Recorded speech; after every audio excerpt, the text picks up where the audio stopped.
Hello students, welcome to Srinath Academy. Are you preparing for MSET examinations? And ఆ ఎగ్జామ్లో మెయిన్గా మీకు కష్టమైన సబ్జెక్ట్ ఏదైనా ఉందంటే అది ఫిజిక్స్ అనమాట. సో ఎంసెట్ ఫిజిక్స్ని ఎలా చదవాలి, ఎలా ప్రిపేర్ అవ్వాలి, నేను ఈ వీడియోలో మీకు చెప్పబోతున్నాను students. So I will tell you how to prepare EAMCET physics. Okay, so if you are new to the channel, please do subscribe the channel. Don't forget to like and share the videos.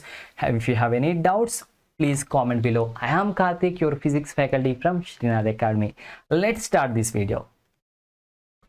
So I will tell you the 7 tips for preparing MSET physics exam.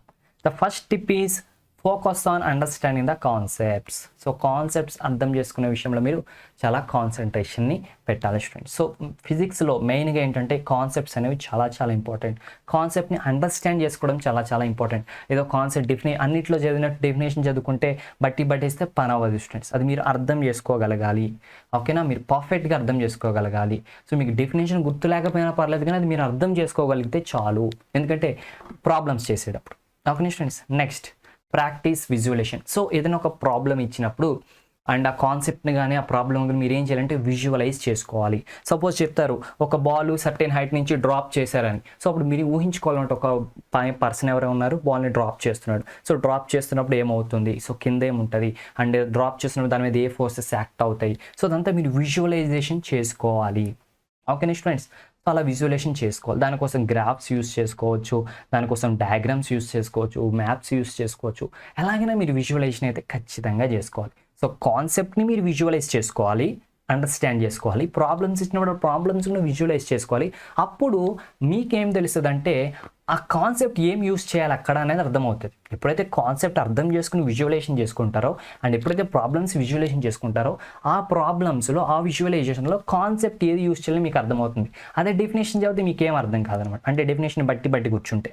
Okay students, next develop problem solving skills. So మీరు ఎప్పుడు కూడా concept చదవండి, అర్థం చేసుకోండి, దానికి సంబంధించిన formula గుర్తుపెట్టుకోండి.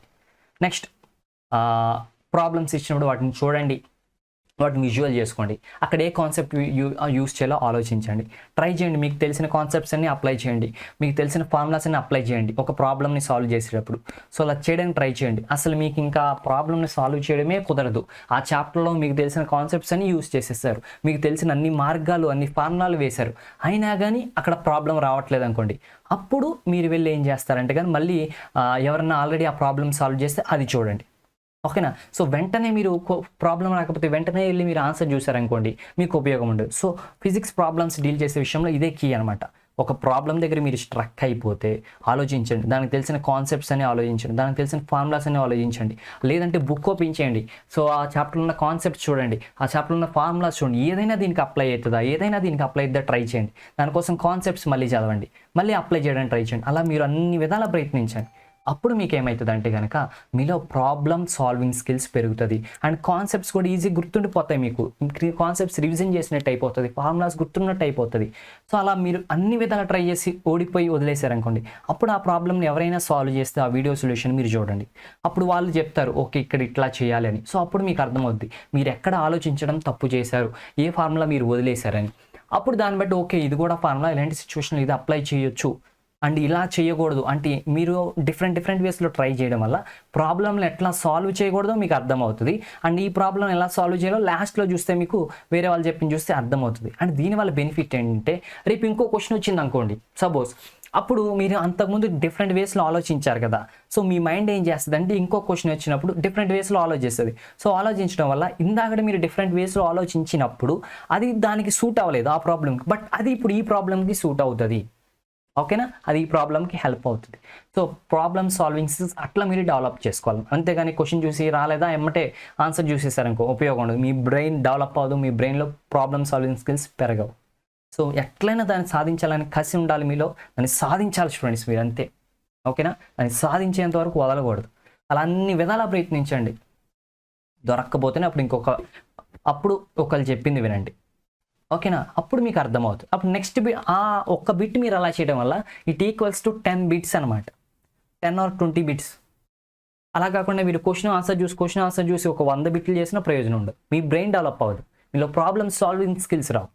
ఓకేనా, సో అట్లా చేయండి. ఒక్క ప్రాబ్లం అయినా దాన్ని పర్ఫెక్ట్గా ఎప్పుడు ఇది ప్రాక్టీస్ చేసేటప్పుడు ఓకేనా, ఎగ్జామ్ హాల్లో కాదు. ఓకేనా స్టూడెంట్స్, అండ్ ఇప్పుడు ఇది చాలా ఎక్కువ టైం ఉన్నప్పుడు ప్రాక్టీస్, రేపు ఎగ్జామ్ పెట్టుకుని ఇలా ప్రాబ్లమ్స్ ఇలా సాల్వ్ చేశారనుకోండి ఉపయోగం ఉండదు. సో మీకు చాలా చాలా మంత్స్ టైం ఉంది, మీరు ప్రిపేర్ అవుతున్నారు అనుకున్నప్పుడు ఇలా చేయండి. ఓకేనా, that's it.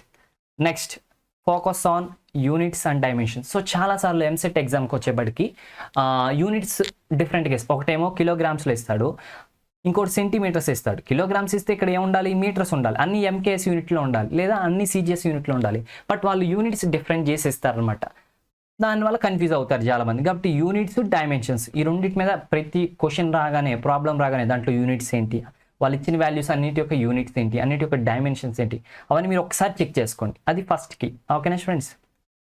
Next, master mathematical. Physics రావాలంటే, ముఖ్యంగా ఫిజిక్స్లో మనం ప్రాబ్లమ్స్ చేయాలంటే మ్యాథమెటిక్స్ రావాలి స్టూడెంట్స్, తప్పదు. మ్యాథమెటిక్స్లో మీకు రావాలి. సో బేసిక్ మ్యాథ్స్ 6th నుంచి 10th వరకు మీరు చదువుకున్న మ్యాథ్స్ సరిపోతుంది.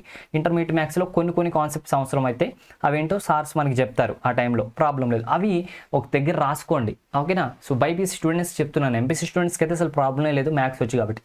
బైపీసీ వాళ్ళైతే కనుక ఆ మ్యాథ్స్ సంబంధించి ఫార్ములాస్ని ఒక దగ్గర రాసుకోండి, వాటిని డైరీ ఫార్ములాస్ రివిజ్ చేయండి.